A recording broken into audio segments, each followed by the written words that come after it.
കഴിഞ്ഞ ദിവസം അബുദാബിയിൽ നിന്ന് ഒരു സുഹൃത്ത് വാട്സാപ്പിൽ ഒരു മെസ്സേജ് അയച്ചു.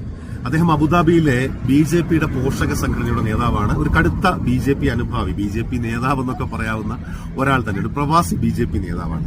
അദ്ദേഹം പറഞ്ഞിരിക്കുന്നത് ഇങ്ങനെയാണ്: കേരളത്തിൽ നിന്ന് ഇത്തവണ ജയിച്ചുപോയ ഇന്ത്യ സഖ്യത്തിൽ ഒരു ഷാഫി പറമ്പിൽ, ആ മുഖം വേറിട്ട് നിൽക്കുന്ന മുഖമാണ്.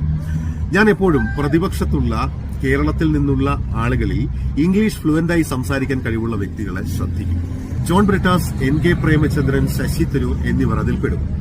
ഇപ്പോൾ ഷാഫിയും ആ കൂട്ടത്തിൽ പെടുന്നു. ഷാഫി കേരള രാഷ്ട്രീയത്തിൽ ഒരുപാട് ഉയരങ്ങളിൽ പോകും. അദ്ദേഹത്തിന്റെ ഇതുവരെയുള്ള പൊളിറ്റിക്കൽ യാത്ര നോക്കിയാൽ നമുക്കത് മനസ്സിലാകും. This is the most heinous crime a government can do against the future of this country. ഒരു ഇടിനാദമായി ഷാഫി പറമ്പിലിന്റെ ശബ്ദം പാർലമെന്റിൽ മുഴങ്ങുമ്പോൾ അതിനെ രാഷ്ട്രീയ എതിരാളികൾ എങ്ങനെ പ്രതിരോധിക്കും എന്നാണ് അറിയേണ്ടത്.